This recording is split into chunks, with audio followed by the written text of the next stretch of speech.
Just have a little patience. Still hanging from a love I lost. I'm feeling your frustration. But any minute all the pain will stop. Me llamo María y voy a hablar de los pingüinos. Empiezo. Los pingüinos son negros y blancos.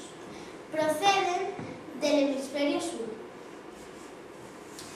Comen peces y luras. Se reproducen ovíparos. Son ovíparos. Curiosidades. Los pingüinos son las únicas aves no voladoras adaptadas al buceo, propulsado por las alas.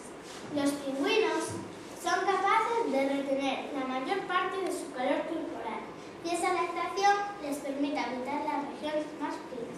¿Alguna pregunta? ¿Tami? ¿Qué comía? Peces y luras. Adriana. ¿Qué son luras? Son calamares. Ay, ¿qué eran lo que hacían con las alas o algo así? No hable de eso. No, que nadaban. Que se impulsaban por ellos. Estaban adaptados al buceo, propulsado por las alas. Lidia. ¿Qué es propulsado? Que empujan así, como si nadaran, de un impulso, Como si nada. sí, debajo del agua. ¿Alguna pregunta más? Es que hay un segundo mucho. Te tengo que decir. ¿Alguna pregunta más? Bien.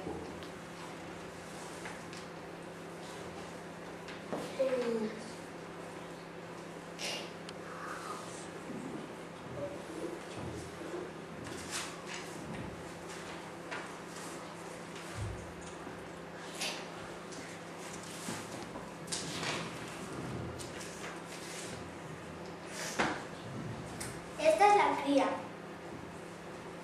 Parece una roca. Muy bien. Just have a little patience.